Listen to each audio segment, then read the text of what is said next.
Look at this. All right, dude. Fucking One Way Out podcast episode 61. Fucking 61, dude. I'm here with Matt. If you want to say your last name, you can. I don't care. Nah, that's good. Okay, Matty boy. Why don't you just kind of do a brief, like, who are you? Like, where are you from, dude? Geez, all over. Currently living in Tucson. Okay.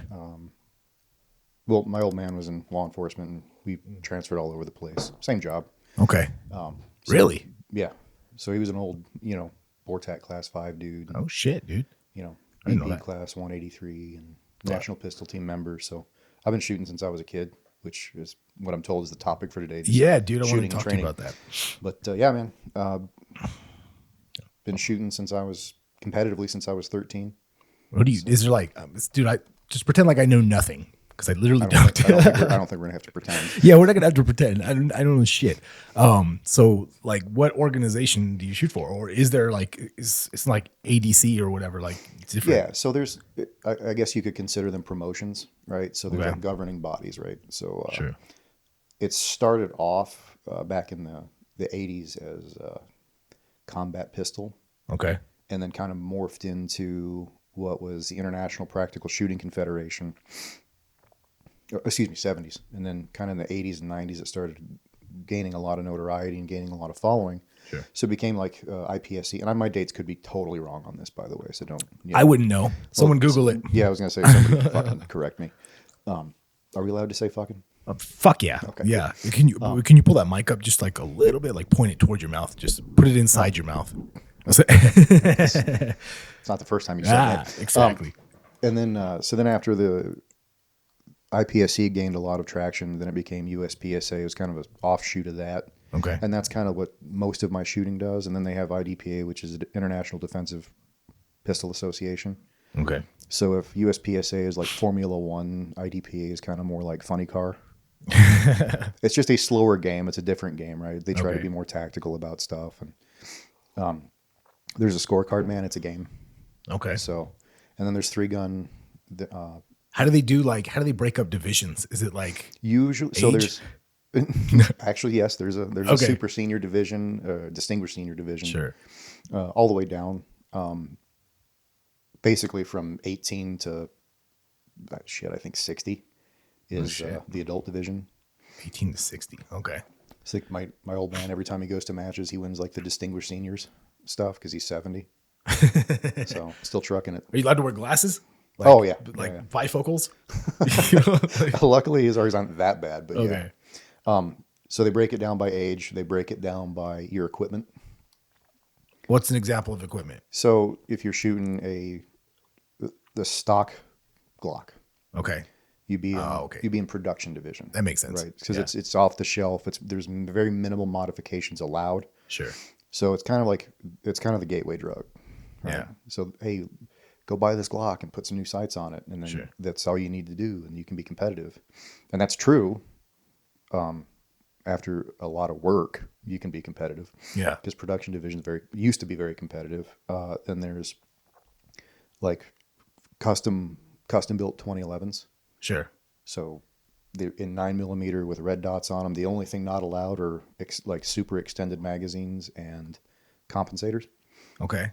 So that's kind of like the race division. Then you have carry optics, which is basically production, but with a red dot on top. So you can shoot Glocks. So it's not like a Glocks only category. It's not. No. It's like It's any kind basically how your gun is set up category. Oh, okay. And if you want to go to the rich bitch stuff, they have open guns, Gucci which guns. compensated red dots on them. Okay. Frame mounted red dots, so the dot doesn't reciprocate as the gun cycles. Okay. Which is a little easier to keep track of. Sure. And those get different scoring. So anything major scoring is like 40, 45, 38 super, stuff like that. Okay. And you get 5 points for an A zone, 4 points for a C, and then 2 points for So a that'd be D. like, just imagine a target. There's rings, right? Yeah, And then the yeah. outside, the further out you get. So A, Yeah. B, C's. And so you get different points for shooting a major power factor versus Fuck is that? It's a calculation that they do based Okay. on bullet weight and speed. Okay. So is it all like, so you said bullet weight? Is it like all, is it 9 category, or can you compete with 40s? So or? 9mm can be major, but only through a compensated gun because the pressures are too high for a non-compensated gun, right? Yeah. So 9, 38 Super, 38 Super Comp. Okay. If you want to be a FUD, you can shoot revolver in 357 mag and load it up. Sure. But mostly it's 45, 40, and then the calibers I named. And those get major scoring. So it's 5, 4, 2. For minor scoring, which is pretty much all anybody's shooting these days, it's 5, 3, and 1. Okay. So you have A's, like the center rectangle, that's 5. And the Charlie is the second rectangle, that's your 3. Okay. And they have Delta, which is 1. And Delta is basically, if you're shooting minor power factor, a lucky freaking miss. Yeah. Because you get penalized for misses. You get 10 points for That's like miss. off target, like completely off the target. You don't. Well, there's perf, right? So you don't break the perf. It's just not on the target. So you don't get the points for the target, and then it's a miss. Okay. So it's 10 points minus. Now how the scoring and the competitions, like you get points for the hits, but isn't it also like in conjunction with your time of the course or something? Yeah. So with USPSA and IPSC, it's basically, they call it hit factor, right? Sure. But to boil it down, it's points per second. Okay. So we take up say you shoot a course of fire and there's 100 possible points, and then you shoot it in 10 seconds. You get a hit factor of 10. Okay. Right. And then the fun part, though, is hit factor doesn't always reward the higher points. Sometimes being more aggressive and taking some lower hits on targets actually benefits you, right? Sure. So say you shoot it in 10 seconds with all 100 points. Okay. But I shoot 98 points a full second faster. The hit factor on that's going to work out in my favor. Okay. So it does pay to be faster than more accurate. Well, there's a balance. Right? Okay. So you have to. You can't win missing fast, but you can't win getting all your points super freaking slow either. Okay. Now, I've asked this to other competitive shooters. When you're shooting those courses, and maybe, the distances vary probably, right? Like from targets. Okay. Anywhere from like point blank contact out to, I think the maximum distance is 50 that they're allowed to put them out. I could be wrong on that, though. Is there like in your mind when you're shooting those fucking courses, you're like, I don't have to aim as hard with the distance of this fucking 100%. Yeah. Okay. See, I've talked to guys like that, and there's like I don't know if you know Eric Gould. Yeah. Okay. He's been on here a bunch of times. But he was like, yeah, dude, sometimes I do not look at my sights sometimes. I'm like, 100%. I knew it. I fucking knew it. I knew you guys were fucking, because I see you guys shoot, and I'm like, how are they fucking shooting that fast and then getting sight picture and all that other stuff? Yeah. So, ever since like kind of the explosion in red dots, sure. We call them confirmation levels when you're shooting a red dot, and I didn't come up with that term. I don't know who did. I think it was Wansik Kim. What does it mean? Super smart, freaking Asian dude. But a confirmation level is basically just a sight picture, right? Okay. So if you're shooting irons, we've all been told that equal height, equal light, sure, hard front sight focus. Yeah. Right. Well, that's some stuff that's been perpetuated over the years to get people to pass a qual. Sure. Not necessarily to perform. Yeah. All right. So there's a difference between practical shooting and like the old PPC or bullseye courses, right? Sure. Those are 100% based on accuracy, very generous time limits. There's really it's not a practical way to shoot, right? So for law enforcement, you don't have 30 seconds to fire 6 rounds at a target that's maybe 7 yards away. Sure. And that's probably, it's they give very generous time limits in order to allow people to be as accurately as possible, but not take an hour and a half to fire 24 rounds. Yeah. So if you're familiar with the old PPC stuff, right, there's 50-yard line course of fire, sure, yeah, and it's 24 rounds from 4 different positions. Yeah. But you have a lot of time to get it done. Yeah. And I've watched some of those guys; they're absolutely incredible. So I'm not shitting on them in any shape or form. It's just not a practical way for law enforcement or any kind of like concealed carry permit holder just trying to get better at shooting. It's not the way to train. So I said that to go back to confirmation levels. Mm-hmm. So level 1 confirmation is I'm just putting my gun basically in front of my face. I'll have a flash sight picture, and that's good enough. right? So your confirmation is always going to be dependent on target difficulty, Okay. right? So What do you mean by that? Like size, distance? yeah, precisely, right? Okay. So if you're a 25-yard target and I only have maybe an outline of you leaning around a wall, I have to have a higher confirmation of my sight picture, Yeah. or my dot has to be it has to stop and look like a dot for just a second in order for me to guarantee that hit. Right? Sure. 7 yards away, all I need to see, like if I'm shooting a red dot, all I need to see is a flash of color on the spot where I'm looking at the target, Yeah. and I can say that's good enough to make that hit. Right? Okay. Conversely, if there's a hostage target, we call them no-shoots in the competitive world Yeah. or non-threats, but you have kind of like this target that's sitting like this and you can only shoot this portion of it, even at 7 yards, you're going to have to take just a fraction of a second more time, right? So confirmation levels. The first one is just a flash of color. And on our Glocks, they have that little orange insert. Yeah. So that's what I tell people to reference. The second is my front sight just kind of bounces off the spot that I'm looking at the target, right? Okay. So the whole idea of looking at your front sight's kind of gone. You know, you're looking through your sights, understanding that they're aligned to the target. Blasphemy. Yeah. Well, trust me, I've been teaching this for quite a while. Yeah. And that's the look I get. Yeah. Like, With the cross eye, like this is not what I've been taught for Right. 18 years For of my real, career. yeah. It's like, well, you know, you're not driving the same car you were 18 years ago either, man. Shit That's true. changes. So what do you think the thinking is behind that? The reason why a lot of law enforcement has gone or went that way with the sight picture, sight alignment, all that stuff, just to mitigate like collateral damage, or It was, and I could be way wrong on this, man. But my theory is it started off with, hey man, we need to teach these guys how to shoot. Well, who are the best shooters? And since, combat shooting wasn't around in the 40s, sure, right? As a training methodology or as a competition or as a way to, test the skill competitively. sure, All you had were like the old Camp Perry matches or the old bullseye matches where your accuracy is king. so when these And dudes so- are like standing all sideways, like Yeah, this. they got their hand on their hip and all that Yeah. crap. Yeah. So, like the military is always called, at least in recent years, they call the best civilian drivers to teach their guys stuff. They call Sure. the best civilian competition shooters generally to teach your guys stuff, right? Yeah, private So- sector always does it better. Well, there's money involved. It's true. That's why. That's which why. is freaking hilarious because, yeah, if just there's world class competition shooters that make money off of this stuff, but like if you're trying to teach this, ranger to go out and do this kind of thing, Yeah.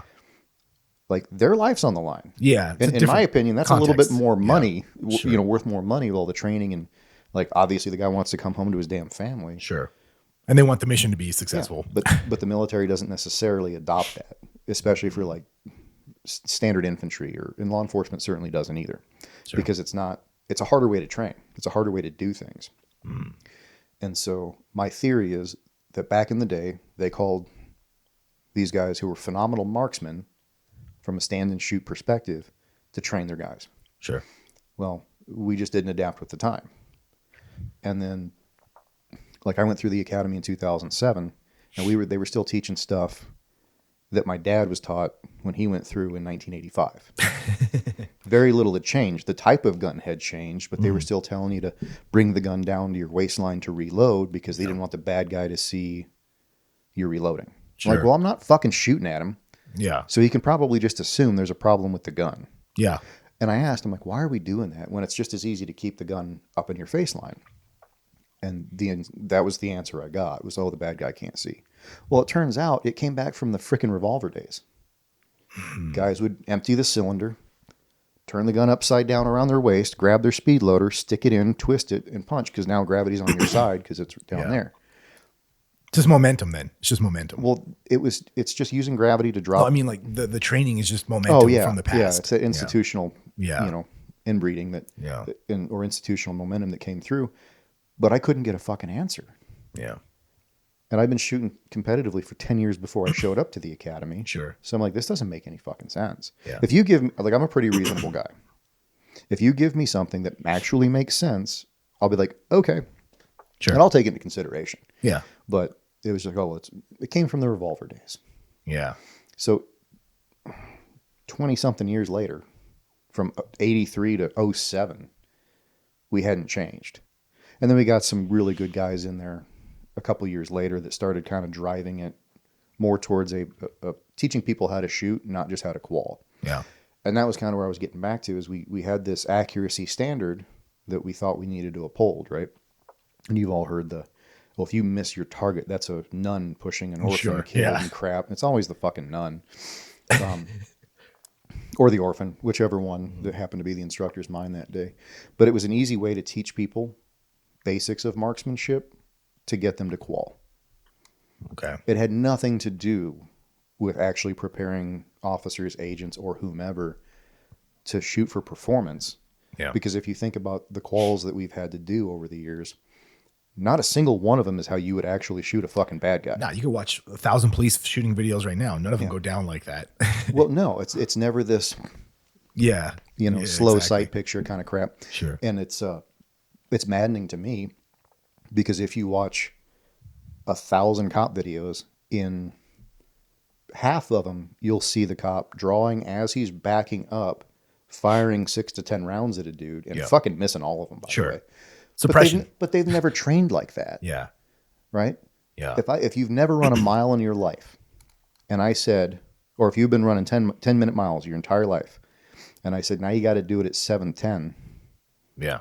You ain't fucking doing it. Probably not going to do it. You can struggle if you can do it. Yeah. So why are we expecting cops to shoot under these very generous time limits with, oh yeah, okay, you have 5 seconds to fire 4 to 6 rounds. And they're not adapting to that, right? Like, I mean, most quals that I've seen, and especially with other agencies, I mean, they're kind of like similar to ours, They're similar, and it's not. And so one of the things we have to get out of the way right away is the qual is not training. Right? Sure. The qual is not training. It is a government indemnity test, or an agency or state or whatever your governing body is. It's an indemnity test for the state, for the agency, for the department. We taught him to meet this standard. We taught him to shoot that, and this was done by AZ Post, or it was done by the U.S. Gov, or state of California, whatever it was, whatever your agency is. We taught him to shoot to this level. So when he fucked up and shot a civilian that was in the background as he was trying to shoot the crackhead with the knife, that's not our fault. We wash our hands of this guy. Okay, CYA. And we trained him to a standard. This is the standard. Sure. Now, how many guys do you know that actually give a shit about being better than the standard? It's very few. There's a few, but they're not many. Right. So it's a lot harder to train people to shoot for performance than it is to get people to shoot for accuracy under generous time limits. Yeah. Like, if you're worried about passing a qual, you've missed the fucking mark. And we see people every day. Sure. They're sweating, they're nervous, and they're like, oh, I didn't do so great last time. I'm like, dude, what the? Yeah. Yeah. But it's how many times have you heard, if you're doing something, you start missing, slow down and get your hits? Yeah. A ton, right? Yeah. That's like our agency's friggin' motto. Sure. Well, if I'm falling apart at this speed and I slow down and all of a sudden I tighten up my accuracy, did I get better? No, I hid the problem. Okay. Right? If I'm driving around a course at 150 miles an hour and I'm like really having a hard time with a couple turns and I slow down and I can make those turns now. Yeah. Right? I get my apexes and all that, my lines cleaned up. The second I pick it back up to 150 miles an hour, I'm going to have the same damn problem. And that's the skill that you actually need, because if you're chasing somebody, you got to be able to catch them, right? That's the point. Or if you're shooting, and let's be clear on one thing. And this isn't my opinion. This is my opinion, but it's based on a whole lot of other people that are way smarter and way better and way more accomplished in the shooting world. Mm-hmm. But a gunfight is a fucking competition. Sure. Yeah. One's hit, they're all hit factor. I want to put more points per second on this guy so that I either get less points per second scored on me or he doesn't have a chance to, period. Yeah. Obviously the latter one's the preference, but that's what I was going to ask you. How well does it translate, like from the competition shooting to like, combat situation, So having never been in one, but having trained with several people that have, Yeah. I've never trained with these two in particular, but Mike Pannone and Matt Pranka, both former Delta, both very high level competition shooters. Probably killed people as well. Yeah. They probably killed more people than cancer, bro. But those dudes say, hey, man, if you want to get better at this type of shooting, like the combat style of shooting, you need to start pushing this kind of competition stuff. This is the way to train, right? And it's because in order to win a USPSA match, you have to be fast, accurate, and aggressive. You can't win it being lackadaisical and kind of throwing some hopers here or whatever.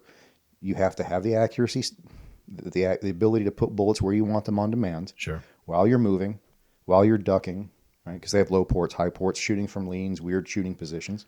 You have to move aggressively from one position to the other, and you have to manipulate your gun at a very high level.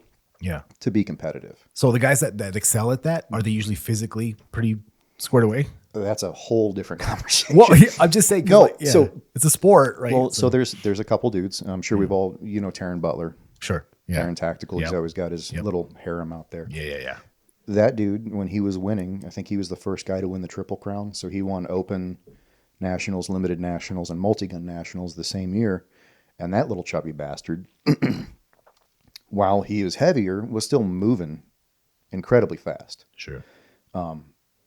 Now, the argument can be made, how much faster would he have been if he was 30, 40 pounds lighter? Sure. Right? He was sufficiently fast those days, but, you could always say, hey, over the course of a match, he probably would have had a higher level of speed maintained because he wasn't moving that extra weight around. Sure. There's a guy, he's an awesome instructor, a world-class GM, guy named David Wampler. He's heavy. Okay. And you can see in his movement, like his movement is very, very precise and very, very good. But if he was a little bit more physically fit, he's going to move a lot faster. Because I've seen some of those comps where like you have to shoot like the barriers are like, I don't know what you call them, those boards that have the slits in them or whatever. And you have to shoot like real fucking, low. Like seems like you'd have to be some sort of like flexible or something to get down there and get an angle. So there's a match. I think it's still going on, but it's the MGM Ironman. Okay. And every stage is an endurance race, essentially. It's a 3-gun match, so you have pistol, rifle, shotgun. Okay. But you start in this bay with your pistol, your rifle. And this is just an example. Or, I don't think this has ever been a stage. But you start in this bay, right? You run all the way down shooting all your pistol stuff. You ground your pistol, you run all the way back out of the bay. And we're not talking like it's 15 pistol rounds. Like we're talking it's like 40 to 60 rounds that you have to shoot for the pistol. You run all the way back out, and now you've got the shotgun stage. And this is all still on the same timer, right? So you're hauling ass from the beep, which is the start signal. Yeah. So you run all the way over, get your shotgun up, and you start going through, and you got 5 or 6 shotgun reloads probably. You dump that, and you run to the next freaking bay. And you grab your rifle, and you may have a 600-yard shot, and now you're gassed as shit because you just did all that. Now you got a 600-yard shot from like a weird shooting position, and then keep going. You got to finish off the course or whatever it is, and it could be contact distance out to whatever. Yeah. Those are incredibly physically demanding courses. Sure. Most competitions ain't like that. Yeah. So you might have a low port down here, and you might have to shoot at a weird angle. And yeah, of course, being fit, you're going to be able to pop back out of that and move faster. Yeah. But like if you're super fast and accurate as far as all the rest of it, that one spot might cost you, but it's probably not taking you out of like top 2 or 3 contention. Sure. I think of who's that golfer that everyone always points to? Like he always smokes cigarettes, drinks all the time, is fat, wears like all kinds. Oh, John Daly. John Daly, yeah. I think of like John Daly, like body. I've seen a John Daly body type in some of these like videos that you're talking about. And I'm like, how? Like it just seems like such a physical thing to do, like running and gunning. Yeah. So it can be. Sure. I mean, if you're doing it to actually perform. Yeah. Because some guys go out there and they treat it like the Saturday afternoon hobbyist, right? Okay. Yeah.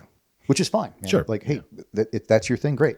Yeah. It's like guys that ride their bikes around, but they don't do it.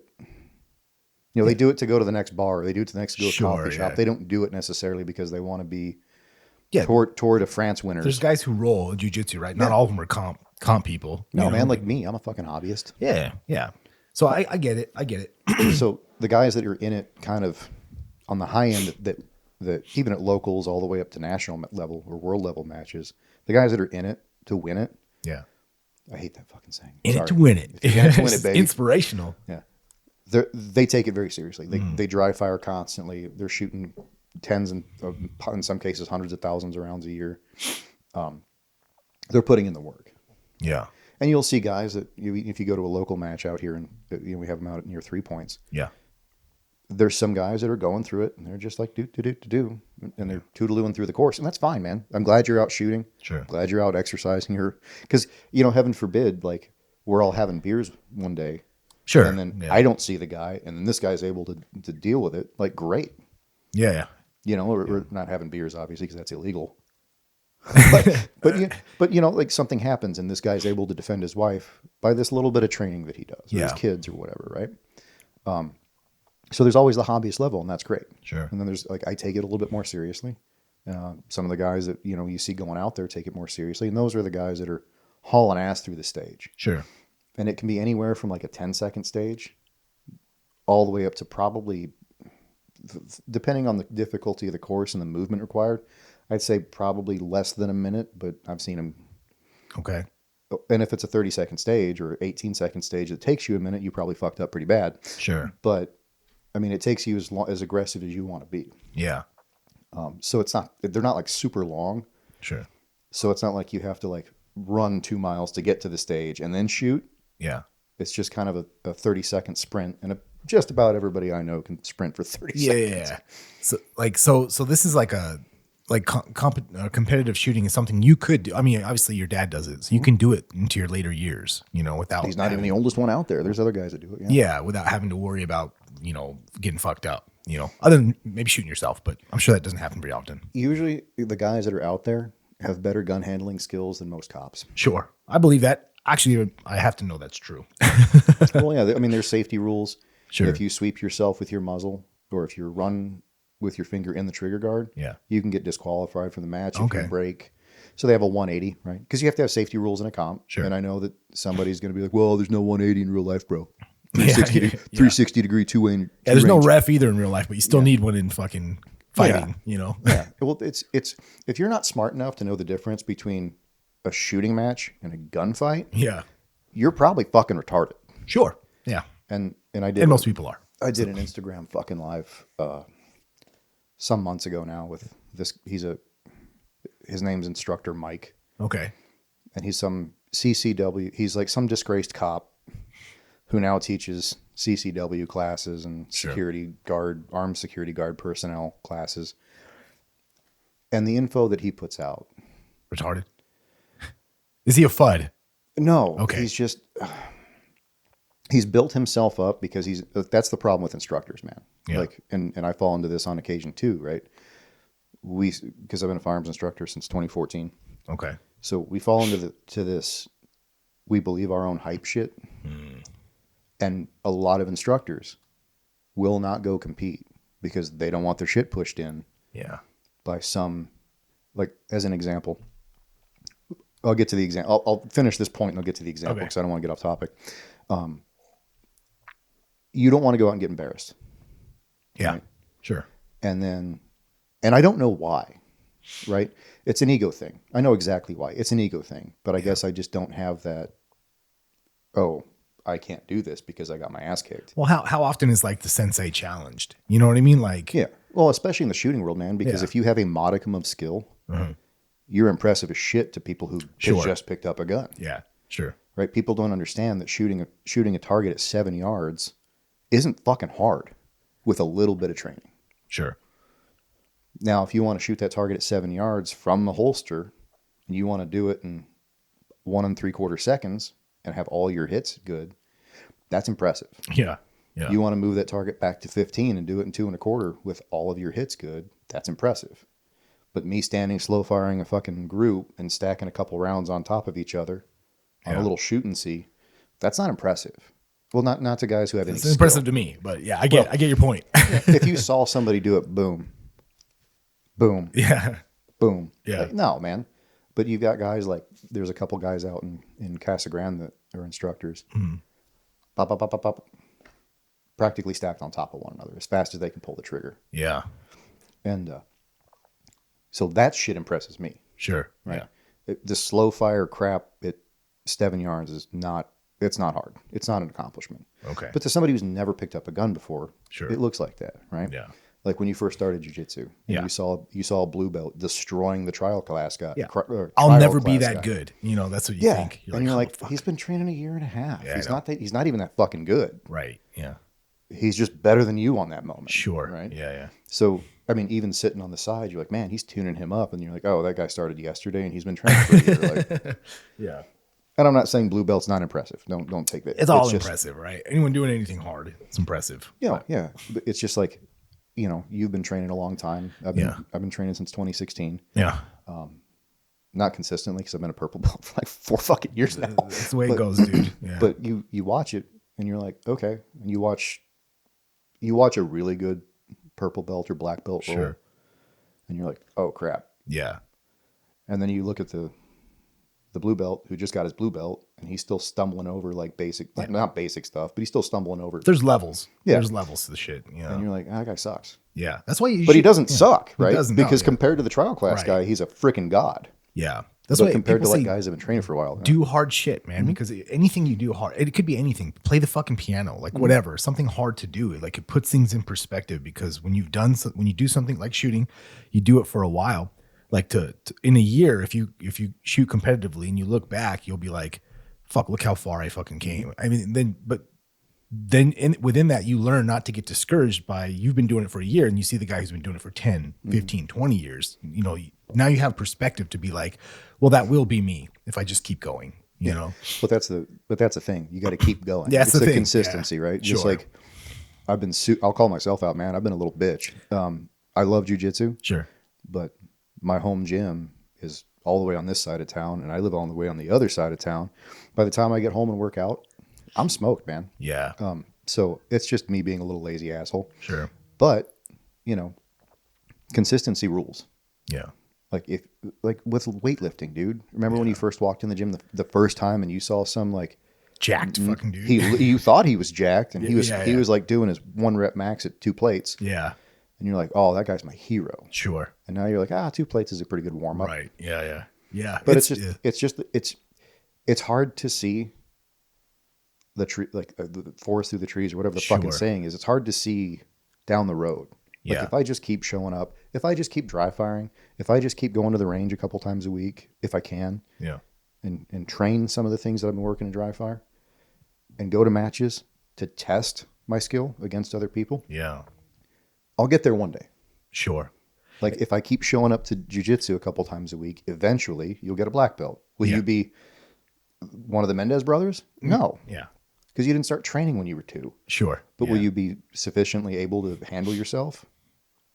Yeah. Yeah. I mean, it's a really good skill to have. So what is the learning curve, do you think, for shooting? Like to be considered a good shooter, like how long would you say that takes somebody? Like if you took me, who's just, let's say I've never shot a gun, and you were like, you're gonna work with me, whatever. How many times do you think is sufficient a week? How long would it take for me to be able to shoot and not win, but like do well in a competition? So perfect question. One of the guys in our office, he's on the use of force side of the house. Okay. Super nice dude. I screw with him all the time, but he's actually a really good dude. Screw with everybody. Well, yeah, it's just, I'm an asshole. It's kind of who I am, man.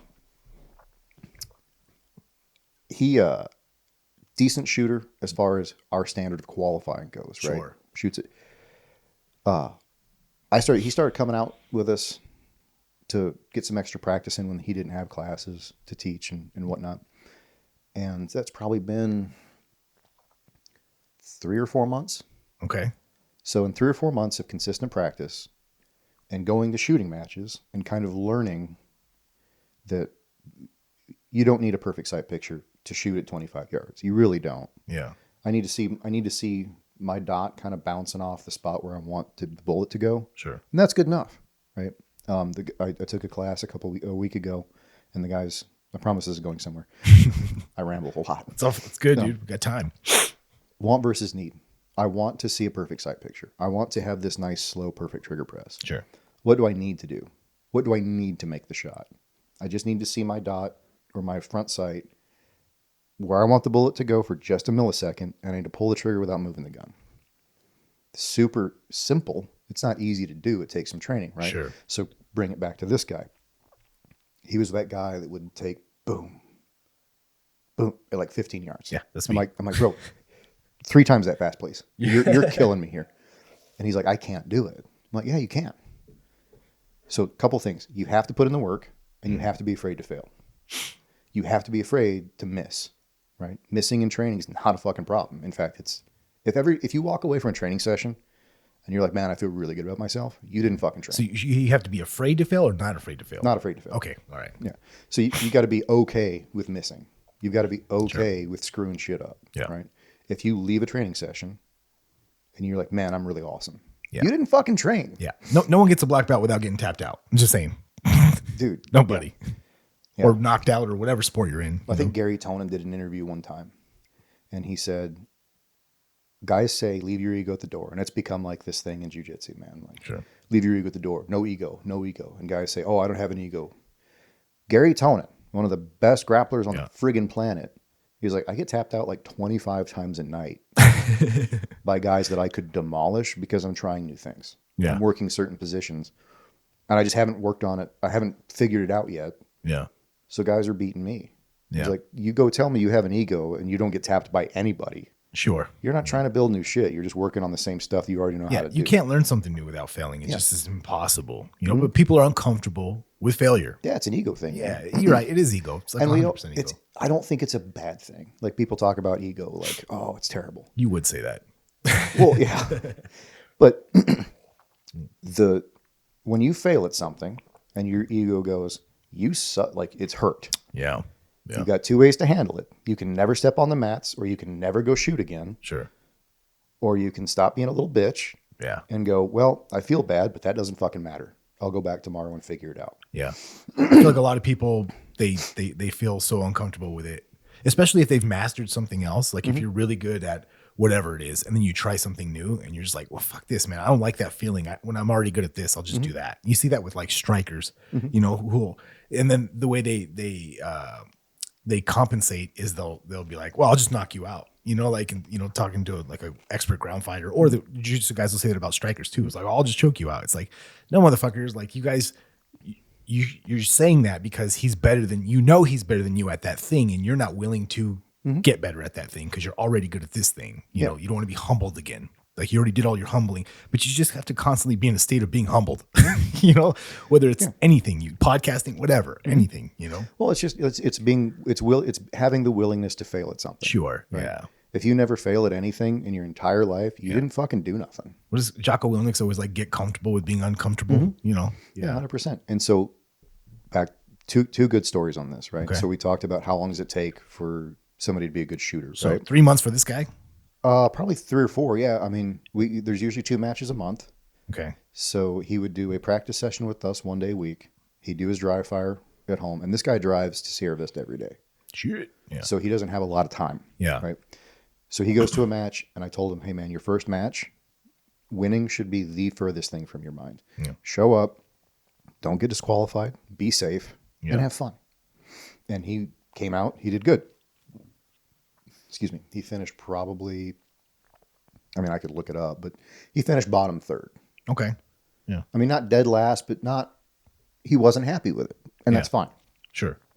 Right? Everybody wants to win. Yeah. Right. Next match, about the same.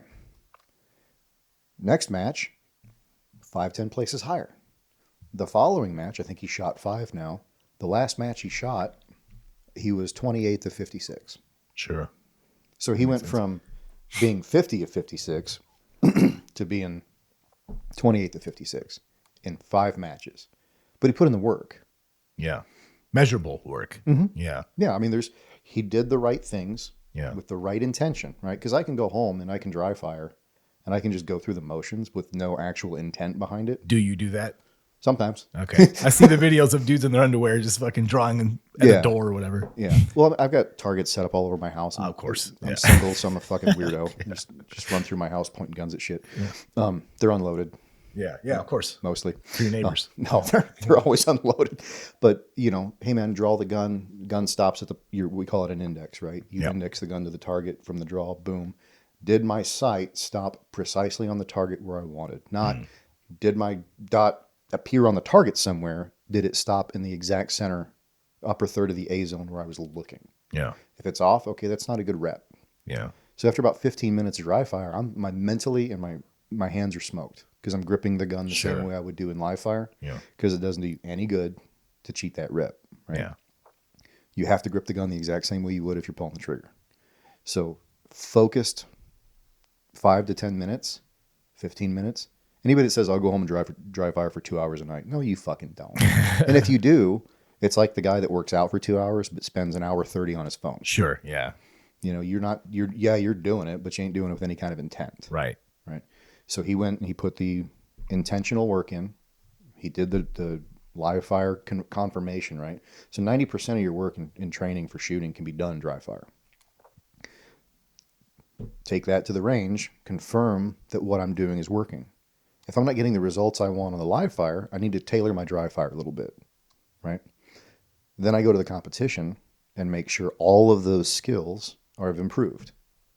Right? Okay. So obviously this guy put in the work because he went from a couple from the end to damn near halfway up the pack. Okay. Right. Yeah. So it doesn't take long. You just have to put in the work. Sure. And another funny story about ego. I was up in Montana for a few years and I would go to matches, right? And another firearms instructor was like, hey, I want to go with you. I'm like, cool. He bought a fancy gun, did all this stuff, right? We go to this match and I'm like, hey man, gave him the same speech. Have fun, be safe. Those are your only two goals. He's like, no, I'm pretty good. I'm like, no, you're pretty good at shooting a qual. This is different. Sure. See that chick over there? He's like, with the redhead? I'm like, yeah, the one with the pink Glock. She's going to beat you. And he's like, what, is she like Army or something? I'm like, no, she's a physical therapist. And sure enough, end of the match, results come out. And he didn't do bad. He did very, very well, right? Because he listened. He's like, okay, listen to advice. And how should I approach this problem? Well, I would do it this way. Cool. He listened. Great. She still beat him, right? Because she just had the experience and the exposure, right? And so at the end, he's like, how the fuck? I'm like, she's done it. Yeah. Right? Shooting at speed is a hell of a lot different than standing here and going boom, boom, boom. Yeah. Back to the checkpoints, back to the holster. Yeah. And so it was a big eye opening, but he stuck with it. And he finished, again, bottom third. He shot 3 or 4 more matches. He actually went to a couple national matches with me. And when he was shooting locals, he was placing probably top third in just a year. Wow. So okay, that's not. And I'll caveat that. Well, this guy did it in a couple matches in 3 months. Yeah. Well, there's 6 months in Montana where you can't really go outside. So sure. Yeah, makes sense. Yeah.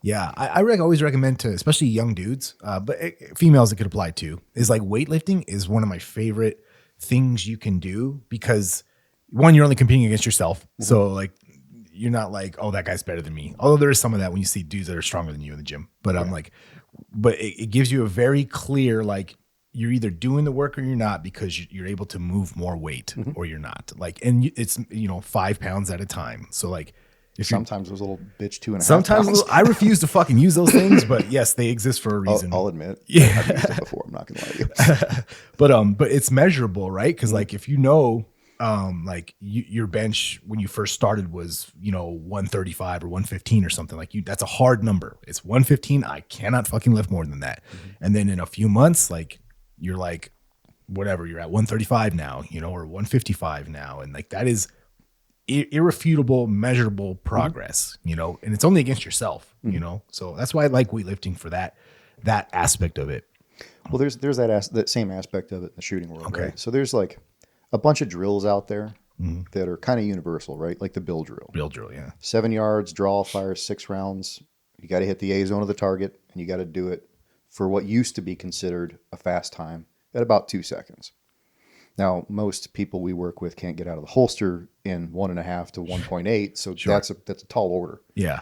right? 6 rounds in a quarter second. Nah, man, that ain't happening. Yeah. No. You're shooting faster than the gun can physically function at that point. It's just not possible. Yeah. But there's a metric there, right? So when I first started, okay, cool. I shot this drill, and these are kind of the accepted times for good. But I was 5 seconds. Well, I put in the work for 6 months. Now I shot it again. Oh, shit, I'm 3 seconds now. So the time is your metric now. Well, the time and the accuracy, right? Because you can spray 6 rounds in the target and not hit Sure. a fucking thing. And Yes. but I did it really fast. Yeah. Okay, well, your speed was there, but your accuracy sucked. So you got 0 points on the target. Well, what's 0 divided by 3 seconds? It's still fucking 0. I'm not a math magician. But then, okay, cool. So I do all this training, and we talk about measurable metrics. The same guys usually go to these local matches, Sure. right?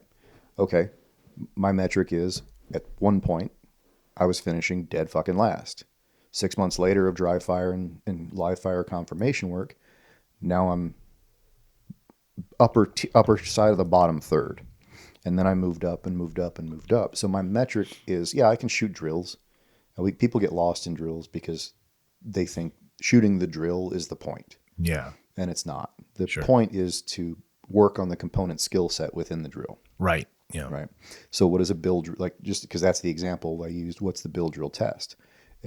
A good fast draw to a near perfect index and being able to have my vision and my grip locked in so that the gun returns to the exact spot I want it to for 6 rounds Okay. and under whatever the time metric you want to use is, right? Yeah. So it's not just, hey, I'm going to fucking spray 6 rounds and hope I get them in the A zone here.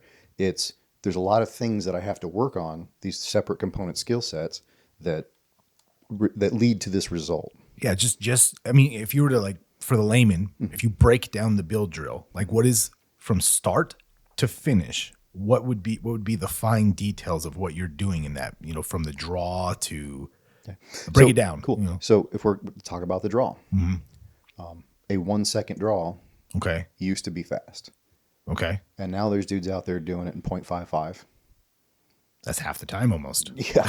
Well, they're doing it even faster than that, you Sure. know. But I mean, like, they can guarantee at 7 yards an A zone hit in about half a second. Are they using, like, special holsters? There's no retention on them. Okay. Yeah. But there's a dude, Billy Barton. He runs Spec Train Performance. He's out of North Carolina, I believe. Somewhere on the East Coast. Okay. He can draw from concealment.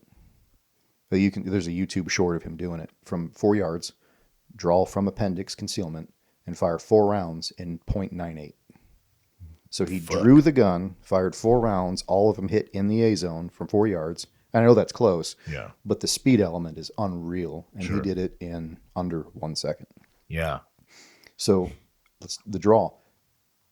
There's a bunch of little things within the draw that have to be perfect, man. When I hear the beep, my hand has to get I'm right-handed, so my right hand has to establish a good grip on the gun, a good master grip. As I present the gun, my left hand has to hit a perfect spot. I have to get the right grip pressures. I have to set wrist tension. As I bring the gun up into my eye target line, right, that concludes the draw portion. If my grip is fucked up because I didn't get a good draw, the gun is not going to act the way it did previously when I had a good grip, Yeah. right? It's so You change any one of those things and the Yeah. shot's off. yeah, it's like bodybuilders getting ready to get on stage. Sure. If your nutrition is off Yeah. from one show to the next, you're going to get a different result, Right. right? The benefit with shooting is I don't have to starve myself. And so, like, a lot of people have kind of a misconception, and I guess not misconception, but there's a different way of looking at shooting, right? So your entire career, you've been told your recoil is controlled by your grip. Yeah. That's not true. What? Yeah, for better or worse, bullets go where you look. Okay. Right? So you've seen like force on force stuff where Sure. like the guy comes out with a what was the Academy one? It was always like a crowbar or something. Yeah. And that guy gets shot in the hand all the friggin' time. Sure. Because where you're looking. That's where you're looking, man. You got a shot on the hand and a shot on the wrist. You're not Wyatt fucking Earp. You got lucky. Yeah. But the bullets went where you looked. You had a good index. Your grip just makes the gun act the same way every time. God, so why not train like that? I mean, Well, like, we're trying to push it. Okay, That way, right? all right, So yeah. recoil, before we move on, is controlled mostly by your vision. Okay. Now, if you have a shitty grip, as long as you don't add or subtract input into the gun, it'll act the same way every time. It'll just be slower or different than what you've When you trained say to. add or subtract input, you mean pressure? Pressures, yeah. Okay. So people get a bad grip on the gun, and they think as they start shooting, they need to increase grip pressure because the gun's not doing what they're used to seeing it do. Sure. Well, you already accepted a bad grip and started shooting versus fixing it on the fly. Yeah. You're going to have to eat that bad grip. Now, your split times and your accuracy may suffer a little bit. It'll suffer more if you start cranking down and changing grip pressure in the shot sequence. Okay. Right? So allow the gun to do what it's going to do, and as you move to the next array, then unfuck it. Yeah. But for better or worse, bullets go where you look, man. So if I look at the very center of that A zone and I press the trigger without moving the gun and I don't change grip pressure as I do it, the gun's going to kind of do the same thing every time. And I don't care what it does in recoil. I care that it returns to the spot that I'm looking. Right. So a lot of times you'll see, especially in this dot transition that everybody's kind of going through, right? We start shooting here, and then if a right-handed shooter, your rounds start tracking high and right. Guys are like, oh, well, I was just shooting before the gun was ready. I'm like, no, my brother in Christ. You ain't that fast. Yeah. The gun cycles between 0.05 and 0.06 seconds. The fastest guy in the world are pulling 9 and 10 splits. Right? So you're 3/300ths of a second behind even the fastest guy in the world. Can't keep up with the gun. Yeah. Right? So you shooting a 25 split or 0.25 between shots versus a 0.06 between shots, you ain't outrunning that gun. Yeah. You're staring at your front sight, right? Because your boom, sight goes into recoil. Your brain still perceives it here because your vision doesn't work as fast as you want it to. Boom, boom, boom, boom. And it just tracks. That makes sense. Mm-hmm. I'm definitely doing that. Are you shooting a red dot? Not on my service rep weapon, but yeah. Occlude that dot, man. Force yourself to be target focused and like really pay attention to drilling in a refined spot on the target. Sure. And you'll see you should see a big accuracy improvement. So you shoot both eyes open, huh? 100%. Yeah. Everyone fucking does, but I don't know, dude. I just learned. Yeah. I'm still like this, dude. Dude, so the kind of the flavor of the quarter is confirmation levels, like what we were talking about earlier. Yeah. So, and I'm doing it 5, 10, and 15. Okay. Right. So 15-yard line freaks everybody out. Sure. Because for whatever reason. Because for our qual, the perceived time hack is a little bit tighter. Yeah. Which. Yeah. Back in the day, that was the fastest portion of the qual, right? Was the 15-yard line? If I remember correctly, it was draw fire 1 in 3 seconds, draw fire 2 in 4 seconds. Or no, it was 1 in 2 seconds, 1 in 3 seconds, 2 in 3 or 4 seconds. Yeah, 4, you get 6 seconds to fire 4 rounds. Yeah. There is nothing fast about that. But shut up. Well, but if you've never pushed speed, Yeah. then 4 or 6 seconds sounds like oh my gosh, I got to get these rounds off. Yeah, it's a 2-second draw, and then second and then shot, boom, boom, yeah, boom. It's super doable time limit, man. Yeah. And I'll give you the old HKs that we had were not conducive to like performance shooting. Sure. With that 8-pound trigger, Yeah. but it was still doable. Yeah. Yeah. So say the 5 yards, man. We talked about confirmation levels at the beginning. I just want to see my front sight, whether it be a red dot or that little orange front sight that we got, bouncing off the spot that I'm looking at the target, right? Sure. So we put a little black dot as an aiming reference. That's your entire visual world. Aim in, boom, boom. The second that sight touches, pull the trigger. Don't let it stop. So that's confirmation level 2, right? So are you still doing the whole I'm surprised when it goes off? No. Okay. Because I was thinking of all the things that you're taught, Yeah. And that's kind of one of those. If I don't know when my gun's going to go off, I'm fucking stupid. Okay. I'm going to be honest with you. I'm stupid, but I ain't that stupid. I know when that gun's going to break, right? Sure. And that's part of being accountable, Yeah. From a law enforcement perspective. If I start taking up slack on that trigger and I don't know when it's going to break, Yeah.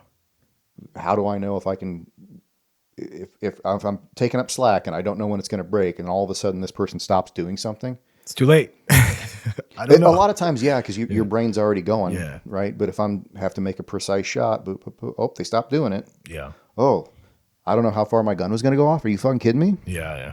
But that's what you're taught, though. It's what you're taught, but it's taught by guys teaching you to pass a qual, not by guys that give a shit about you shooting for performance. Okay. So what's another thing that we're taught that is not That you. hard front sight focus. Okay, yeah, Yeah. So like, yeah, you can do. I'm left eye. I'm retarded. I'm right-handed, left eye dominant. So you'll. There's the. Just all ass backwards. Yeah. Yeah. Oh yeah. Yeah. I'm fucked. But you can sit here and do this all day long. But people say you lose situational awareness. Fine. I don't think you should be. You should have some kind of situational awareness. Sure. But this should be your focus, right? Yeah. But if I'm staring at that front sight, there's a cop out in Phoenix. I think he just retired. I think it's 532 Insights. He works for Staccato now. But he was in charge of reviewing all of the body cam footage of officer-involved shootings somewhere in Phoenix. For some, they have a lot. Yeah. Yeah. I'll refrain from any. Yeah. There's the diverse neighborhoods probably. Sure. It's not unrelated. Yeah. Yes. But he asked dudes, "Hey, did you see your front sight?" And he's like, almost all of them say no. Sure. Yeah. They index the gun.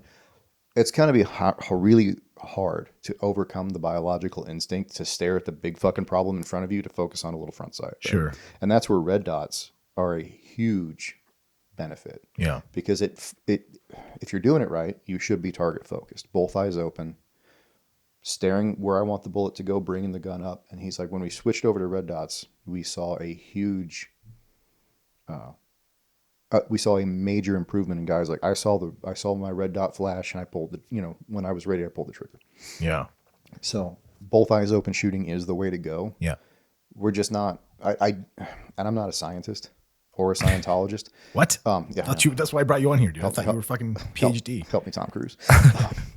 No, man. Like it's really hard for you focusing on a dude charging at you with a knife or whatever the case is to go bring your vision down to this tiny little freaking thing.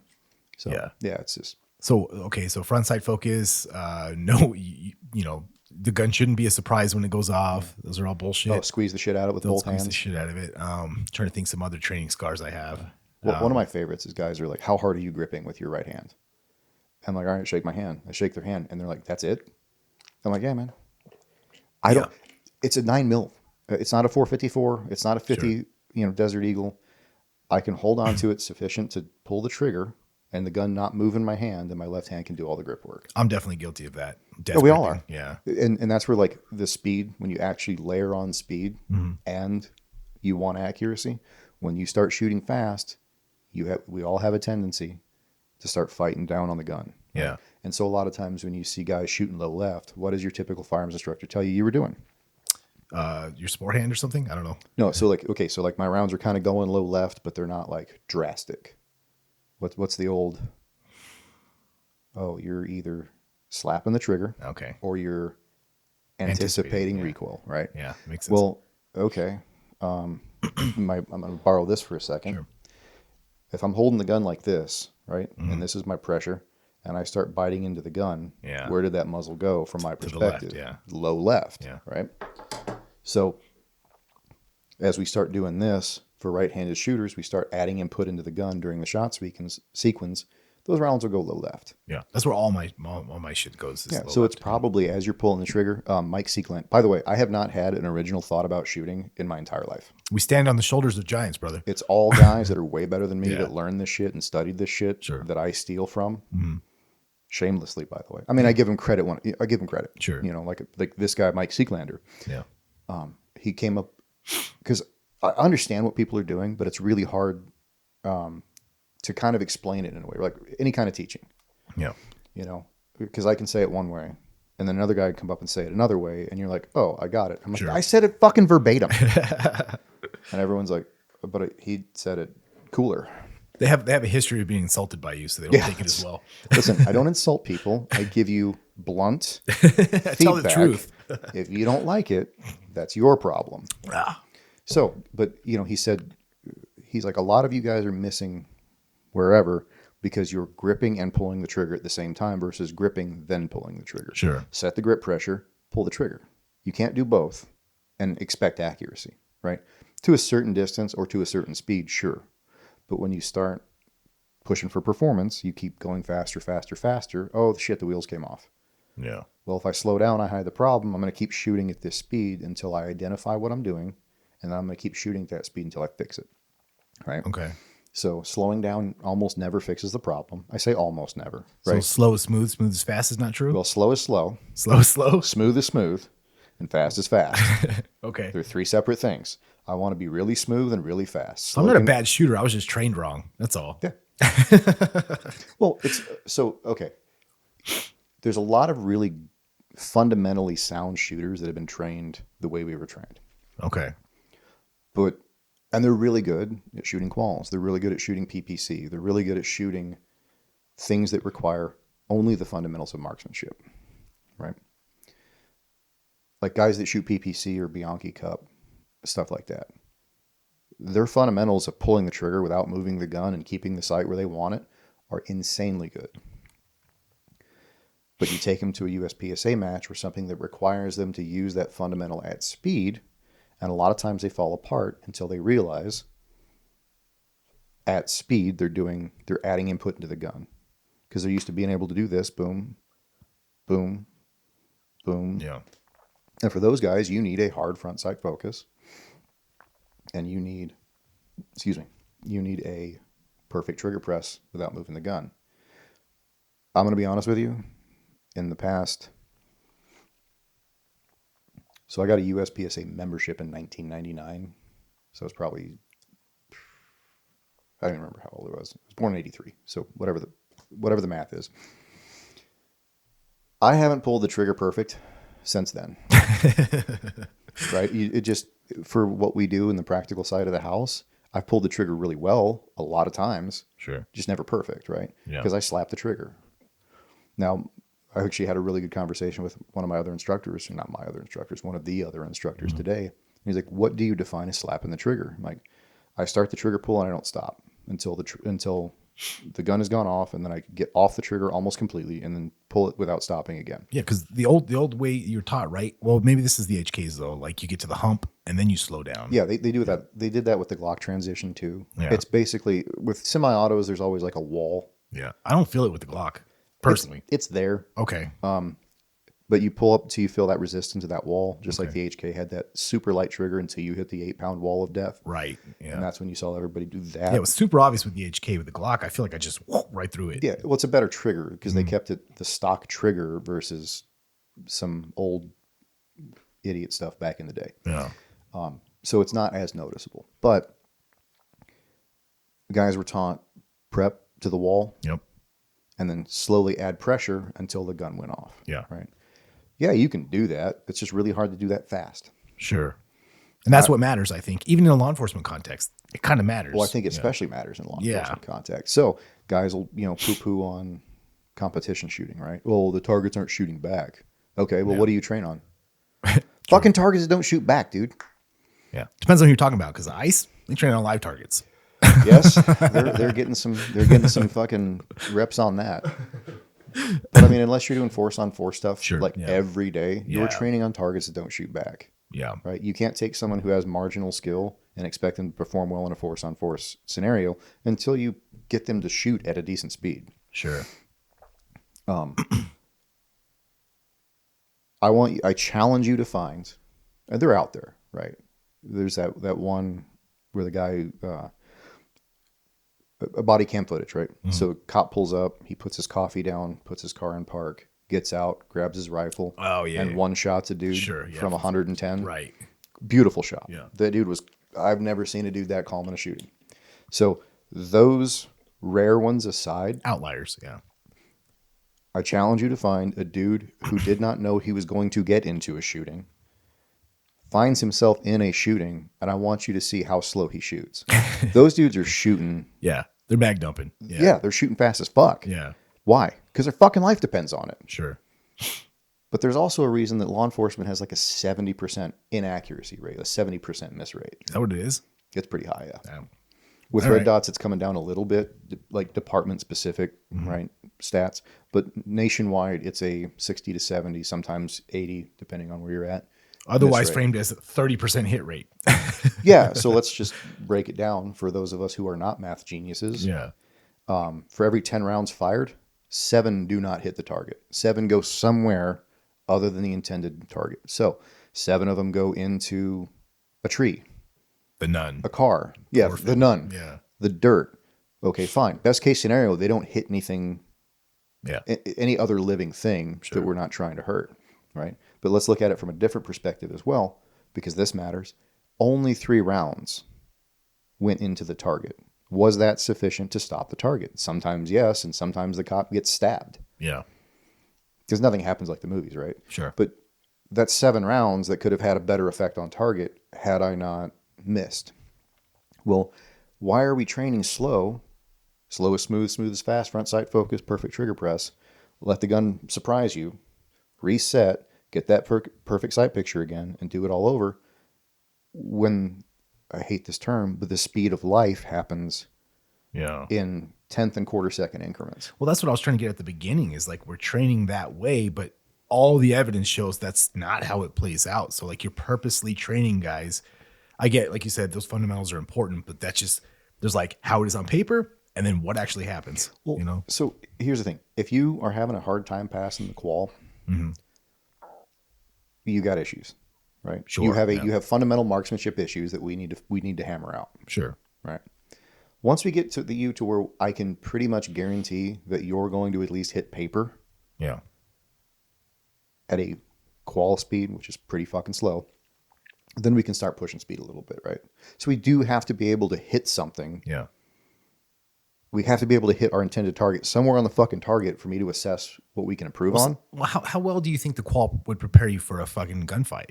You know, like, I mean, I'm not saying it's not at all analogous, but like I said, man, it's a test.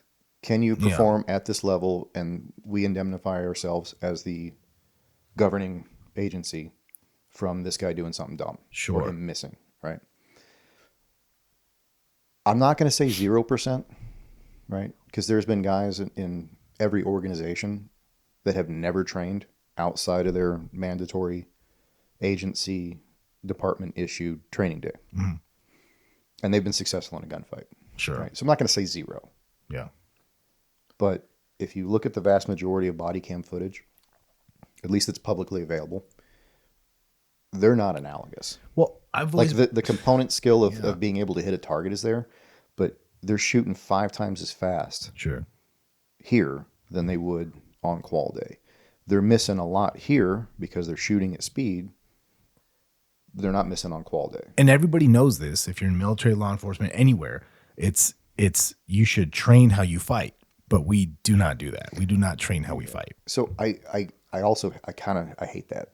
Train it's how you true fight. though. It is to a point, right? I use my dry fire and live fire training to train for matches because that's a hobby for me, right? Sure, yeah. It just so happens it helps a lot with work. Yeah. Just like jiu-jitsu. I've been doing martial arts since I was a kid. Yeah.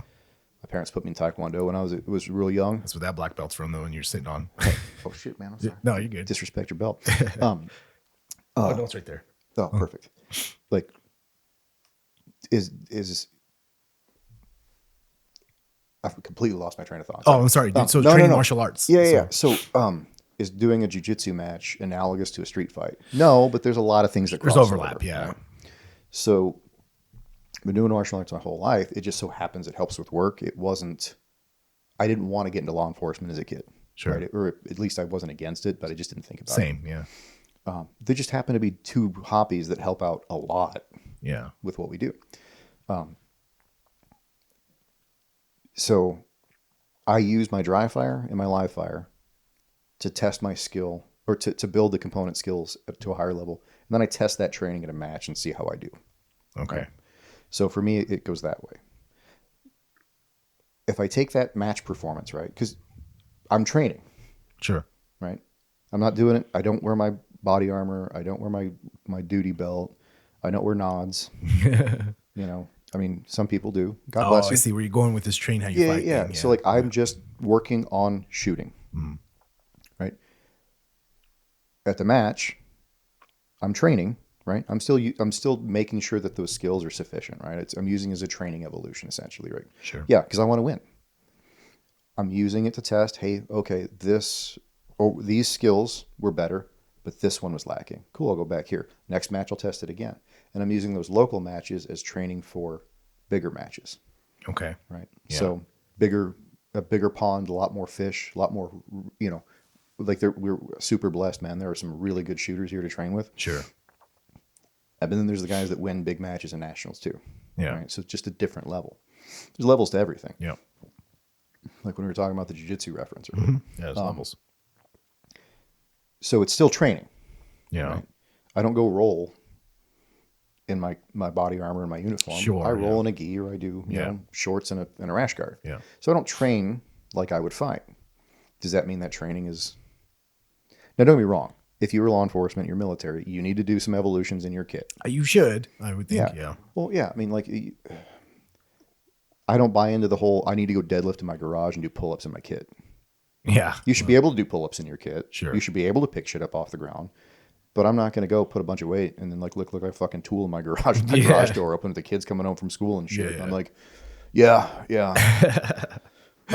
But it is funny because there are guys that are really good at shooting. Like when you listen to them talk, they'll be like, "Oh yeah, I'm just getting ready for whatever the fucking we're gonna go fucking clean out the Epstein list or whatever." You know what I mean? Like, but it's like, but it's like okay, even if you're a good shooter, like if you think that whole situation through, it's a lot more than that. Like you can shoot well. How far can you move? How much ammo can you carry? Because you're probably gonna need some ammo. Yeah.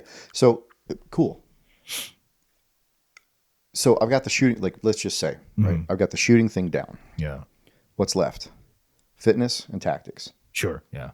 right? Usually one or both of those are neglected. Usually people will be really good at shooting or they'll be super fit and they don't know how to shoot, or whatever.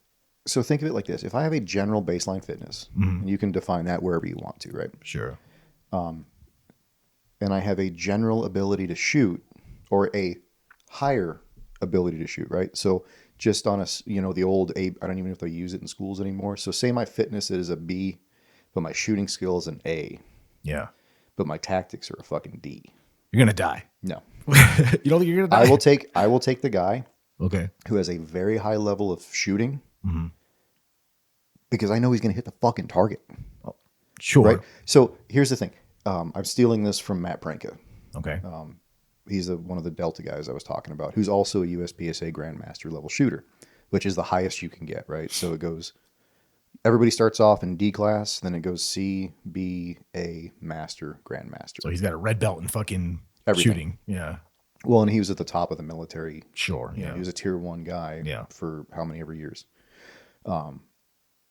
He has even said, I will take some of these world-class USPSA shooters to a gunfight versus half these tactards that know tactics but can't fucking shoot any day of the week. But ideally you would have all of it. Yeah. So like, let's think about your average concealed carry permit holder that goes to matches on weekends. Sure. That dude probably has exponentially more skill than 90% of the law enforcement out there. Does he have can he do a vehicle stop? No. No, he can figure it the fuck out though. It's not that hard. Can he learn how to use cover? Yeah, man, it's not that hard. Yeah. The problem with but it's a problem if you don't know those things in a gunfight. But here's the thing. Being able to shoot without having to think about the shooting frees my brain up to do other shit. Like, oh, that looks like it'll stop bullets. Let me go hide behind that. Yeah. Oh, I'm too close to this guy. I need to get the fuck away from him. So I can shoot as I'm backing up and get to a position where... But from this room, this comfort, no one's shooting at us. We're not in a high stress situation. Like I'm pretty stressed. Well, if I was to give someone, like my advice for preparing yourself for a violent encounter, it would be as good at shooting as possible, be as fit as possible, and then know your tactics as best as possible. So, all three of those things. I mean, I get bandwidth is finite. You can only devote so much to so many things. You should, if you have to, like, it's better to master one of those things than to be shitty at all of them. But like, I mean, it's kind of like CrossFit to me, kind of like CrossFit. They're not really good at anything, but like, except getting injured. Well, it's true. But I don't know. Bodybuilders and powerlifters get injured a lot too. I know. I'm just but like, shit. if there was a random activity outside this door, you're a powerlifter, I'm a bodybuilder, and then we got fucking Wagner or whoever's a fucking CrossFitter over here. You know what I mean? We got a CrossFitter over here. He would fight you for example. Well, and then we don't know what that event's going to be. I would probably the CrossFitter has a better chance of just surviving, or Unless it happens to be picking up something real heavy. yeah, if it could somehow fucking work out that we have to go out and lift 1,000 pounds. Well, then the powerlifter is going to fucking dominate. But just the odds are that CrossFitter is going to be better because he's not good at anything. You know, like he's just adequate across the domains. He can do like 19 kipping pull-ups. He can do 19 kipping pull-ups. What if that's the fucking event? Or what if the event is like, you know, some fucking strength mixed cardio event? Then he's gonna win that. You know? That's what I'm saying. You should develop all those disciplines. Like if someone said like, I want to learn to fight, what should I do? I wouldn't say do jujitsu. I would say pick a martial art, get good at it, but then you're going to figure out through that pursuit of mastering that one martial art where it's deficient. And then you need to fucking also clean that up too. You know? Well, and that's, so like to use that example, right? Yeah. I would rather fight a BJJ guy than a fucking wrestler. For sure. If I'm not on the mats, right? For sure. Yeah. Just because I do jiu-jitsu. Yeah. Well, I haven't wrestled since fucking high school, man. That dude's going to fucking tattoo me to the pavement and try and beat the shit out of me. His cardio's probably really good too. Yeah. But I'd rather fight that wrestler than an MMA guy. Sure. Yeah. Because they have a general understanding of all the skill sets, right? Sure. They're not a master of any of them. Yeah. Well, at the highest levels, yes. MMA is its own beast now. Yeah. But most people are not going to devote the time, unless it's your job, right? Which brings us back to cops training, which they don't. And I say most of them don't master it either. No, man. And that's the thing. Like they don't get adequate usually. No. Yeah. But most of them fall into the category of, well, I passed the academy, so there's a general fitness. Sure. Well, if you think a 13-minute mile and a half is sufficient fitness, then we have different definitions. And let's say that was 15 years ago when you did that. Yeah. And you haven't done a thing since. Yeah. Then let's say, okay, well, the qual is general shooting ability. Yeah. Well, we have different definitions then too. Sure. And you do some 1970s cut the pie thing to solo clear whatever the fuck you're doing. Yeah. Or you're doing like the old, remember Chips? Yeah. If you're doing the old Eric Estrada car, vehicle stop, then fine, man. I would say that, especially if it's your fucking job. Sure. Yeah. You should have a mastery of craft. You should have a mastery of all those things. Sure. And like even law. Yeah, right? A lot of guys forget that. Yeah. If it ain't your fucking job. Yeah. Right. Fitness and shooting are probably going to win the day 99% of the time. Sure. Yeah. Because I can take, I love and hate teaching active shooter classes because it's a very fun topic. I've done them. Yeah. It's a very fun topic. And I don't mean like somebody shooting up the school and we have to respond to is a fun topic. What I mean is guys get moving and they get to pretend to be Navy SEALs for the training, right? Because we're doing basic running the rabbit and stuff. Super basic room clearing stuff, right? But if I can't shoot, none of those tactics matter. That's true. That is true. Right. Yeah. So if I'm, and here's the other thing, like there's elements of CQB and active shooter response the way we teach it, but it is not CQB. One. CQB is defined as anything from contact to 100 yards. Right. So is my ability to enter this room and look like a fucking cool guy important? Or is my ability to shoot down a 60-yard hallway at a guy with a gun more important? Probably that one. Yeah. Yeah. So I'm stealing this from Pranka. You can shoot your way out of a tactics problem, but you can't tactic your way out of a shooting problem. That makes sense. So I can look like a badass clearing these rooms, but if I can't make the shot in the room, or it takes up all of my brain power to make that decision to shoot, and then where do I need to put my sights? Where do I need to do whatever to make the shot? Sure. I'm behind the curve. Yeah. Right. But if I stumble into the room, I'm like, oh shit, there's a guy with a gun. And I don't have to think. I can just go through the action. Oh, I need my sight there. Boom, done. Yeah. Like that to me is more valuable than knowing the dance steps. Yeah. So in those three things, I would say when it comes to solving the problem, shooting probably is paramount, and then probably fitness, and then it would be tactics, for sure. But like I said, armchair, comfortable room, those three, you should practice all those things. So I think of it like an inverted triangle. Okay. Right. So you've got shooting and fitness, and at the bottom you got tactics. Yeah. Makes sense. right? Because how many times have you seen guys doing what we do get away with some dumb shit A lot. Yeah. just because they were faster Sure. or Yeah. or seemingly luckier, Yeah. but they had a little bit of fitness that they could kind of, because like we talk about, okay, so let's talk about fighting for a second. Anybody that says size and strength doesn't matter is stupid. Yeah. We should get rid of weight classes then. Yeah. Let's bring it back to 1993. Yeah. And I mean, that whole thing was set up the way it was, but Sure. size and strength is a good fucking technique, man. Oh yeah. Mm-hmm.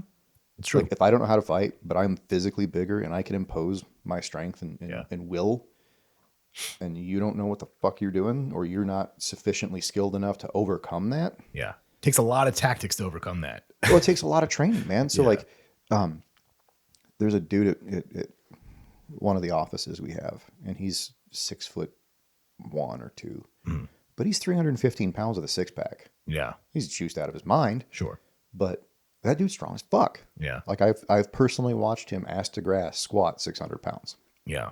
I had a bodybuilder when I was probably 150 pounds at this time. This is probably 2006, and I was just figuring out rolling. And this guy, massive dude, probably fucking 280, just giant, juiced out of his mind. And he's like, just put me in an arm bar, just see if I can do anything. Because he had nothing. He had no wrestling, no nothing. And so I Just like curled you out of it. But he stood up with me, like, and I had a fucking, I mean, for a white belt, I had a arm bar, I had an arm bar on him, and he fucking literally was like fighting me off. Like, I mean, I could have probably eventually snapped his arm, but like, if he was really angry, really mad, adrenaline, he probably could have just went whack, just like Mongo smash. yeah, just smashed me on the fucking ground. So there is a point where like, yeah, size is just it's unmanageable. I don't know who came up with it. I think it was I think I heard Henner or Horian talk about it. I don't remember the guy's freaking name, but he came up with like a modified belt system, right? Sure. So for every 10 years that this guy has in age, like, so say I'm 45 and you're 35, I have to be a belt level higher than I currently am to contend with your being younger and being more fit. Sure. So for every 10 pounds this person has on you in muscle, I need to be a belt level or 2 higher than you. So if you're 10 years younger than me and you're 10 pounds of muscle heavier than me, stronger than me, I need to be, if I'm a blue belt, I need to be a brown belt to offset that. Sure. And I'm sure it flows up and down, and it's nuanced, right? Because nothing's ever, but yeah, man, there's some really strong dudes out there that don't give a shit about your jiu-jitsu. Sure. Yeah. Now, don't be wrong. I would always rather have the skill and not need it. Yeah.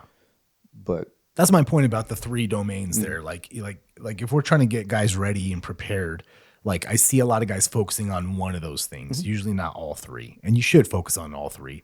And if you're going to pick one, like you said, shooting's probably paramount if you're talking about like a conflict situation. If you look at most law enforcement shootings, they happen in very confined spaces. Sure, it's right? short distance, 7 feet or whatever. Like there's one that I really like because so a retreating build drill, like I'm backing up, drawing and firing 6 rounds as fast as I can, essentially, anywhere between 3 and 7 yards. So there's a lot of guys that kind of standardize the drill, and they start at 3. As soon as you hear the beep, which is the start signal, you draw on foot, you fire, 6 rounds and as fast as you can. Sure. Right? Still should be done in 2 seconds or less at a certain level, right? Officers on a traffic stop. This gray car pulls up, going the opposite way and stops. Guy opens up, gets out. He's got a knife or something in his hand. The cop goes, "Oh shit!" Backs up, draws, and burns the guy to the ground. There was no fitness involved in that. No, yeah. He went, "Oh shit!" He still had his notepad in his hand, so he gripped he gripped his gun with his notepad in his hand. Yeah. But it was close enough; it didn't matter, right? Yeah. But he got the job done.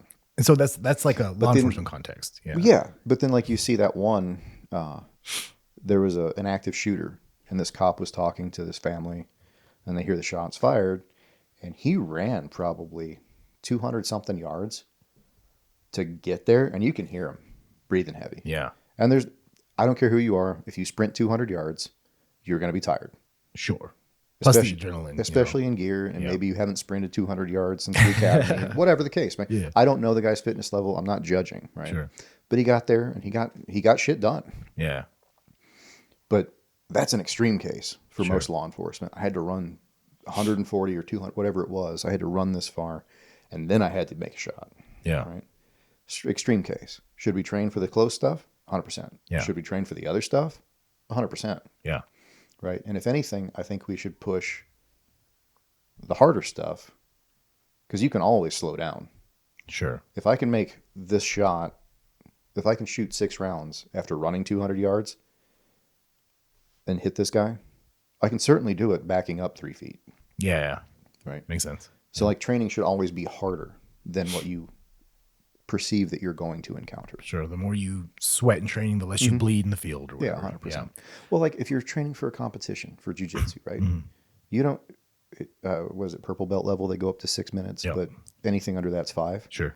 Well, the couple competitions that I did as a blue belt, we didn't do 5-minute rounds. We did 7-minute rounds, right? Yeah. And a dude trying to impose his will on you for 7 minutes, Yeah. we'll test your fitness. I don't Sure. care who you Yeah. are. We'll do it for 5 minutes. Yeah. But if we train for the harder thing, then day of, it's a little easier. Sure. And that's why, Did you send me that video? It was like, if you want to bench 225, the first thing you got to do is put Yes, I 315 did. on the bar. And if you Yeah. do that a couple times, when you put 225, it's much easier. like, It feels super yeah. easy. That one I'm going to go ahead and say is probably not the best advice. Probably not. No. Yeah. But for in like a fitness or like a sprinting and shooting related or fight related, Yeah. it's 100% right. Sure. You know, I think that whole mindset applies like in the law enforcement context, like you said, they're over pretty quick. But if you're talking about fall of society kind of shit, like a prolonged military engagement, I mean, you're gonna have to have fitness, shooting, and tactics. Like that's if you want to survive. And you still might not survive, but like if you want to have the highest chance of surviving, you know. well, I'm really not trying to brush his hair, but Matt's slogan for his company, stack the odds. Yeah. I want, as you know, and that's kind of the thing is I want an abundance of skill. Sure. I want an overabundance of skill, right? Yeah. If just arbitrarily say, if with a rifle, the standard is from 50 yards from a high ready shoulder and fire 6 rounds on a BC zone steel target in just say 6 seconds, I want to do it in 3. Yeah. And then once I can do it in 3, I want to do it in 2, right? If I know I can ruck 6 miles in an hour and 30 minutes, I want to bump it down to an hour and 15. Yeah. Be better than you were yesterday. Yeah. Well, yeah, 100%. But it's like, okay, if I'm training for that, Yeah. if I think this is what's going to be required of me day of, why would I train for that? I need to train to be that on my worst day. Sure. Yeah. So like a couple selection processes that we have, Yeah. guys are like, oh man, I ran a 1050 for an 11-minute cutoff time. And that was fresh. Can you do that tired? Yeah. Yeah, bro, that's with no nerves, Yep. your own track, Yeah. your own, you dictated everything. Sure. Yeah. I've seen that a lot. Yeah. Yeah. Oh, I can do 8 pull-ups. Cool. Well, the cutoff's fucking 8. Yeah. You better do fucking double. Like, bro, like, what are you doing? If I know for a fact I have to run no slower than an 11-minute mile and a half, bro, you better guarantee I'm running no slower than a 10 Yeah. so that I can run an 11 on my worst fucking day. Sure. Yeah. Because the standard never changes, but your fucking fitness, fatigue, all that Stress. changes. Was I sick Yeah. the week before? Yeah. Like I had a friend of mine that he was going to go, not this last selection cycle, but the one before. Well, he got COVID or he got a cold that fucked his lungs up. I don't know what it was COVID because we're on the same page on that one. Sure. But his lungs were fucked up. He had to have like a little sports inhaler for whatever. Oh, fuck. Yeah. It happened 2 weeks before, man. The guy was running solid like 950s on demand. Yeah. And then day of, Acts of God. he made it 4 laps and just could not continue because he didn't bring his inhaler with him. Yeah. So he ran a mile of a mile and a half and he could not otherwise. I mean, and we had some medics there that were like, oh yeah, good thing you fucking stopped. Yeah. So, I mean, just this shit like that, like you never know, was I sick the week before? Yeah. That's true. So Yeah. Don't train for the minimum, guys. Don't do that. no. All right, dude. So we're at almost hour and a half. So what I want to end it with, what are some things guys can do now, like just starting into shooting? Like, what would you recommend? Like, they buy a fucking Glock and just dry fire. Like, can you send them some places to like? There's YouTube instructor 0. Where should they go? You know? We didn't even get into that guy. no, let's talk about that for a fucking second. Yeah, If you can't explain something, sure. and I understand that there's a language barrier because he's Italian or Yep, he's Italian. whatever.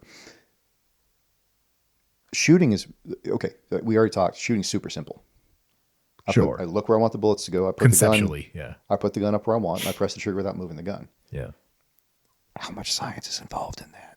None. Yeah, I would say 0. Yeah. Anytime somebody cannot explain something to you or break down a skill that they know how to do allegedly into clear, concise, simple language, Yeah. they're fucking lying. If I have to throw some $16 words about ocular tracking and physiological responses to stress and Sure. what the fuck was it? Word salad. Yeah, if you're throwing $20 words at me, you've lost me. Yeah. Because all that tells me is you're just churching something up, so I pay to go to a class. Sure. Like guys are doing, GBRS did it. Yeah. Instructor Zero does it. They hang they have their little cert guns, their little toy guns, and they hang strap like a resistance band off of it with a kettlebell at the bottom, and you're holding it, and you're supposed to hold it steady, and you do all. It's too much. If you want to work out, go fucking work out. Yeah. If you want to shoot, go train shooting.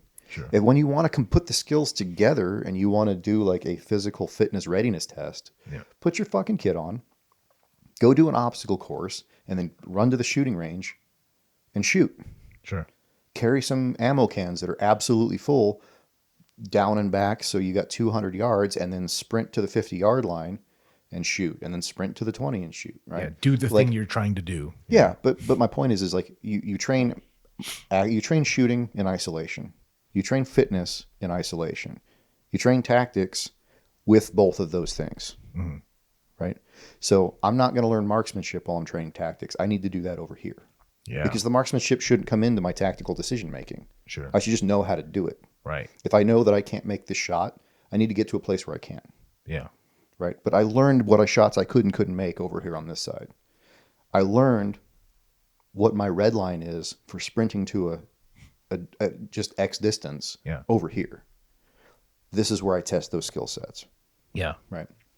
So you don't develop your sprint in your tactical setting. So I'm not going to I'm not going to get better at shooting by hanging a fucking kettlebell from a resistance band around the front of my gun. It's a gimmick. That's all it is. Yeah.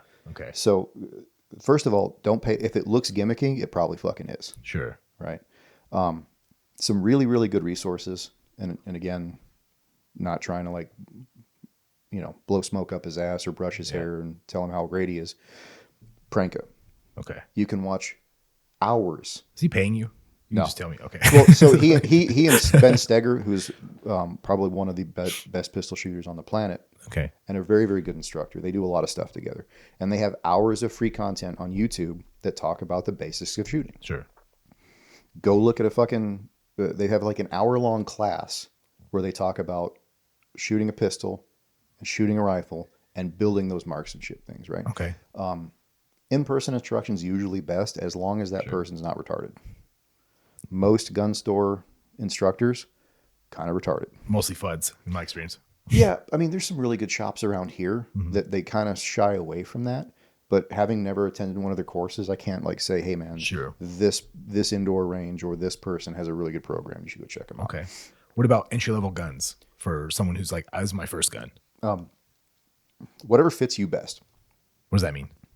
So you pick up the gun. I'm holding it. I'm indexing it.